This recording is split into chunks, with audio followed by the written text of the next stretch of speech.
A man in Zanesville, Ohio put his father's tackle box on a folding table last spring. $2 for the whole box. Hooks, sinkers, a rusted pair of pliers, and one bone-handled pocket knife with the blade snapped shut. The fellow who bought it turned that knife over in the parking lot before he ever got to his truck. There was a bullet stamped into the handle. That knife was worth more than the truck it rode home in. 40 years I have spent working estate sales and farm auctions across the Ohio Valley. And if there's one thing I never walk past, it's a drawer full of old knives. Because knives are the last thing anybody bothers to look at. Everybody checks the jewelry box. Nobody checks the junk drawer. Today I'm counting down 10 old pocket knives sitting in junk drawers and toolboxes right now, and I'm going to teach you to read the little stamp on the blade. Because that stamp is where all the money is hiding. Before we start, do me a favor. Drop a comment and tell me where you're watching from. I read every one. And stay with me to number 6. That's the knife I held in my own hand, put back down, and have thought about every week since. Now let me be straight with you before we count, because I'd rather you trust me than like me. Most old pocket knives are $20 knives. Out of 100 that come across a farm auction table, 80 are worn-out working knives. Blade sharpened down to a toothpick, tang stamp rubbed smooth, handle cracked. Maybe 10 will bring $50 to $200. A small handful climb past 1,000. Those are the 10 we're talking about today. Rare is rare, but rare is also sitting in a coffee can in somebody's garage with a dead mouse and a box of drywall screws. Here's the part nobody explains, and it's the whole video, so stay with me. Open the knife. Look at the flat part of the blade right where it comes out of the handle. That's called the tang, and almost every American knife factory stamped its name there. That stamp is not decoration, it is a date code. The companies change their stamps every few years, and collectors have mapped every single change. So the stamp doesn't just tell you who made your knife, it tells you when, sometimes down to the exact year. Read the stamp before you read the rust. That's the whole trade in 6 words. 3 things before we count. 1. Value lives in the stamp and the snap, not the shine. A knife with honest dark patina and a crisp, readable stamp beats a knife somebody polished until it sparkled. And I'll show you why that matters at the end. Because it's the single most expensive mistake people make. 2. Count the blades. A single blade knife is usually a working knife. 2, 3, 4 blades in one handle means a factory that cared. And factories that cared are the ones collectors chase. 3. Handle material. Plastic and wood are common. Bone with a rough carved texture, collectors call it jigged bone, and wheel stag antler are what put a knife in a different price bracket entirely. All right, let's count. Number 10. The Case XX USA knife with dots under the stamp. This is the one almost everybody actually has, and it's where you learn to count. In 1970, Case started stamping 10 small dots underneath the words Case XX USA. Every year that went by, the factory removed 1 dot. 10 dots is 1970, 9 dots is 1971, 5 dots is 1975, 1 dot is 1979. That is it. That's the entire system. And once you know it, you can date a knife across a table in about 4 seconds.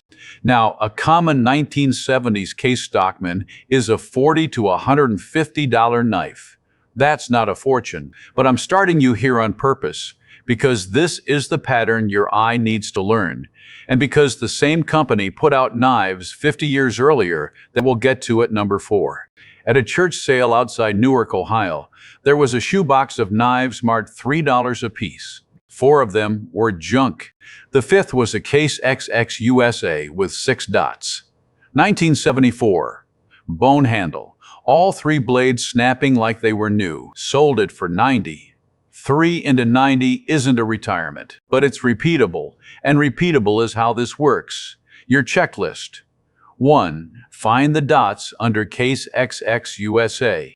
2. Count them and subtract from 10 to get the year. 3. Open every blade and listen. A good one snaps, a tired one flops. Number 9 is the same company 10 years later, and the tail moves. Number 9. The case knife with the lightning S.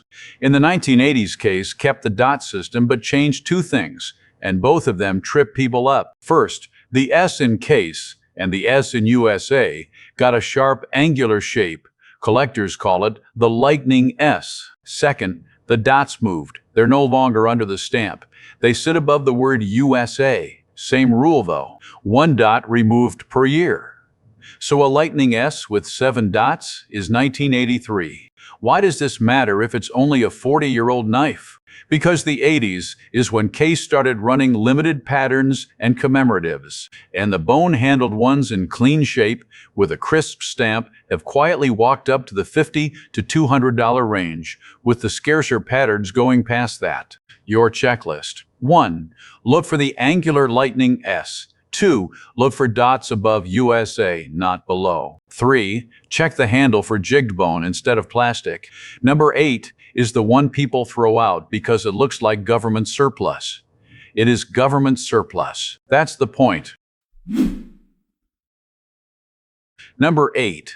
The World War II contract knives. During the war, the government bought pocket knives by the hundreds of thousands and stamped them plain, so they look like nothing. They're usually black or brown-handled, no fancy shield, and people assume plain means worthless. The one you'll actually find is the TL-29. That's an electrician's knife. 1 big blade and 1 flat screwdriver blade with a notch in it. It was issued to Signal Corps men, and it came home in millions of footlockers. The maker's name is on the tang: Camillus, Klein, Ulster, Schrade, Cattaraugus. Cattaraugus is the name to watch on that list, and we'll come back to them at number 5. Cattaraugus also made the 225Q, a fixed-blade commando knife, and the Signal Corps folding machete. And those are a different conversation entirely. A plain TL-29 in used shape is an $80 knife. One that's crisp, with a readable maker stamp and the original leather sheath, gets into the $200 to $400 range depending on who made it. At an auction in Cambridge, Ohio, a footlocker went for $22 because it smelled like a basement. There were 3 TL-29s in the bottom tray under a folded uniform. 2 were worn out. One was a Cattaraugus with the stamp sharp as the day it was pressed. Your checklist. 1. Look for the flat notch screwdriver blade. 2. Read the maker name on the tang. 3. Keep the sheath if it's there. The sheath is a third of the money. Number 7 has a dog on it, and that dog is the whole thing. Number 7.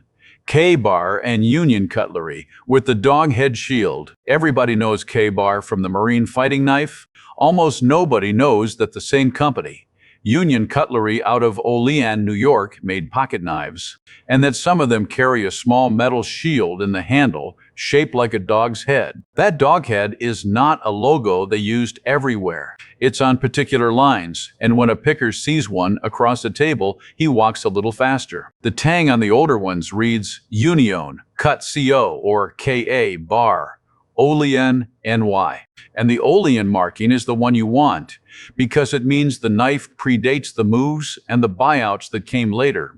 These run $150 to $450 in honest shape, and the big stag-handled ones go past that. At a farm sale near Coshocton, a man had a cigar box of knives he wanted $8 for, all of them. He'd already decided they were junk. There was a small dog head in the pile. Your checklist. 1.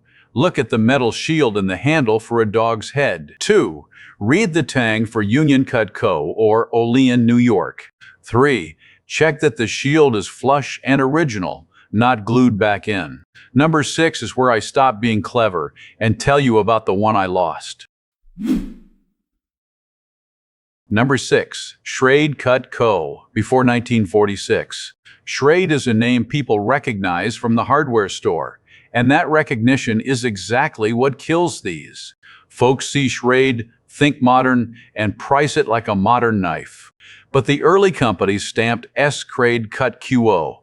Those three words, Cut Co., short for Cutlery Company. That stamp ends in the mid-1940s. Anything with Schrade Cut Co. on the tang is at minimum 80 years old, and the company was known for switchblades and for genuinely good bone work. Honest range on these is $200 to $600, and the clean, bone-handled examples go higher. Here's my number 6. Flea market at the fairgrounds in Zanesville. Back table, a knife and a coffee mug with 3 ballpoint pens, $2. I could read S. Schrade, and I could read CU Air, and there was rust across the rest of it. I wasn't certain, and I'd already spent my cash for the morning, and I told myself I'd come back after the truck. A fellow I've known 30 years bought it 40 minutes later, cleaned exactly enough to read the stamp. $460. It wasn't a crack. It was dirt, and that is why I carry a rag and a pen light to every single sale now, and why the last section of this video is about cleaning. Your checklist. 1. Read the tang for the words Cut Co. after Schrade. 2. Look at the handle for bone rather than plastic. 3. Wipe the tang with a dry rag and put a light on it before you decide anything. Dirt is not damage. Quick pause. If you're getting something out of this, hit subscribe. I put one of these out every week, pulled from real estate sales and real auctions, and I'd rather you catch the one that matches whatever's in your own drawer. Number 5. Cattaraugus Cutlery, out of Little Valley, New York. I told you we'd come back to them. Cattaraugus ran in a small town in western New York, and they made knives the way you'd want a knife made. Heavy, tight, honest. The company didn't survive long after the war. The tang reads Cattaraugus, Little Valley, NY. Some read Cattaraugus, CU Butchers, Cutlery Qua. Either way, you're holding pre-1963 American steel and most likely 1930s. Now hear me on this one, because there's a condition trap. 1930s. Cattaraugus knives run $500 to $1,200, assuming the blade hasn't been resharpened down. Collectors want the original factory grind. A knife somebody kept sharpening on a wheel for 30 years has a blade that's narrower than it left the factory, and that alone can take most of the money off it. So look at the blade shape. A factory blade has a generous belly. A knife that's been ground away looks thin, almost needle-like, and the edge line runs closer to the spine than it should. Your checklist. 1. Read Li Tittle Valley on the tang. 2. Compare the blade width to the handle. Thin means sharpened away. 3. Check the back spring is flush when the blade is open and closed. Number 4 is where the money starts to get serious, and it's the same company we opened with. Number 4. Case-tested XX from 1920 to 940. Remember the dots at number 10? Forget them. 50 years before the dots, Case was stamping something completely different, and this is the era collectors chase hardest. The stamp reads, Case-tested XX. And there's a detail on the stamp itself that dates it. The letter C in case is a big circle that sweeps underneath the rest of the word, running under the A, S, and E like a cradle. Once you see it, you can't unsee it. There's a second tell that works even when the tang is unreadable. Look at the little metal shield set into the handle. In the tested era, the C in the shield is closed. After 1940, most of the shields have an open C. Closed C means older. Older means money. The patterns collectors want out of this era are the big ones: the large cigar, the large Stockman, the large Congress. Honest range on a decent tested XX is $400 to $1,500, and the scarce patterns in strong condition go well past that. Your checklist. 1. Find tested on the tang. 2. Look for the big circle, C, sweeping under the word Cassie. 3. Look at the shield and ask whether the C is closed or open. Number 3 is a company most people have never heard of, and that's exactly why they get scrapped. Number 3. Napanoch Knife Company. Napanoch is a village in New York, and the knife company there was small, short-lived, and very good. They ran into the early 1920s, and then Winchester bought them, which we'll get to in about 90 seconds. The tang reads Napanoch, New York. That's it. No famous name, no logo anybody recognizes, which is precisely why these end up in the $2 bin. The person selling it has never heard of Napanoch, and neither has anybody else at the sale. $500 to $1,500, and the big stag-handled hunting patterns have gone higher. Your checklist. 1. Read the tang carefully, letter by letter. An unfamiliar town name is a good sign, not a bad one. 2. Check for heavy bolsters, the metal caps at the ends of the handle. 3. If you can't identify a maker at a sale, photograph the tang and look it up before you walk away. That is the single highest paid 4 minutes in this hobby. Number 2 is the rifle company you already know, making knives you didn't know they made. Number 2. Winchester, 1919 to 1942. In 1909, the Winchester Repeating Arms Company decided to sell everything a man might need, and to do it, they bought 2 existing knife makers, Eagle Knife Company in Connecticut and Napanoch, the same Napanoch we just talked about. So Winchester pocket knives are, in part, Napanoch knives wearing a famous name. They ran about 20 years, and then the knife line stopped. The tang reads Winchester, usually with trademark and made in USA. And here is your warning, because this is the most reproduced name in the whole hobby. Winchester licensed the name for reproduction knives decades later. A genuine one carries the older stamp style and shows real age in the metal. Dark, even patina, honest wear at the joint. A reproduction looks too clean, feels too light, and the stamp sits too crisp and too shallow on a blade with no history in it. Genuine ones run $500 to $2,000 depending on pattern and condition. Your checklist. 1. Read Winchester on the tang. 2. Ask whether the wear on the knife matches the age the stamp claims. 3. If it looks like it was made yesterday, assume it was. Now number 1. This is the one from the parking lot in Zanesville. Number 1. The bullet knife, before 1940. They made pocket knives from 1920 until the war. And on a small number of patterns, they set a metal shield into the handle shaped like a rifle cartridge. A bullet lying on its side, right there in the bone. That shield is the entire ball game. The same knife without it is a $100 knife. Genuine pre-war bullet knives run $800 to $2,500 depending on pattern and condition, and the best examples have gone well beyond that. Now, the trap, and it's a big one. Remington brought the bullet knife back in 1982 as a reissue, and they've made them ever since. Those are real Remington knives. They're just not the old ones. A 1982 reissue, mint, with its box and papers, is around $650. Still good money.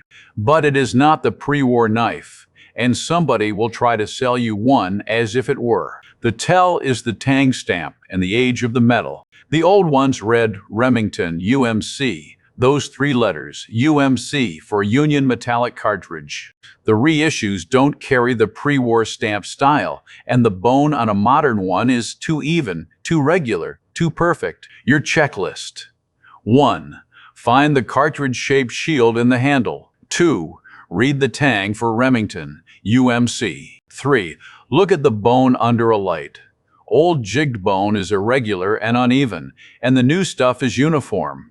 If you think you've got one, do not clean it and do not sell it at a yard sale. Take it to somebody who knows. Now, some honesty about condition, and this is the part that will actually save you money. The fastest way to destroy an old knife's value is to make it look nice. I have watched a man take a buffing wheel to a knife worth $400 and hand back something worth $80. Polishing rounds off the edges, strips the dark patina that proves the knife's age, and softens the tang stamp until you cannot read it. And the stamp is the money. Erase the stamp and you have erased the knife. So here's the rule. Light cleaning is fine. a rag, a little oil, get the grime and the pocket lint out of the joint. That never hurt a knife. What kills it? Buffing wheels, metal polish, sandpaper, and sharpening. Every one of those is permanent. And do not sharpen an old knife to make it usable. A collector wants the factory grind. The moment you take it to a stone, you've spent the difference. One more. Leather sheaths hold moisture against steel.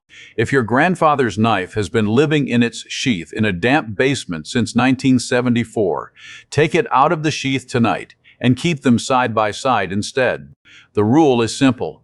Identify first, clean second, never the other way around. Here's what gets me about all this. Nobody teaches anybody these stamps. There is no class, no pamphlet in the mailbox. So a family cleans out their father's house, and the drawer of knives goes into a $5 box at the yard sale. And the man who buys it knows exactly what he is looking at. The pickers know. The dealers know. They are counting on you not knowing. That is not a conspiracy. It is an information gap, and this video closes it. So tonight, open the drawer, open every blade, find the stamp, hold it under a light, and read it before you read the rust. Then come tell me in the comments what you found. I answer every single one.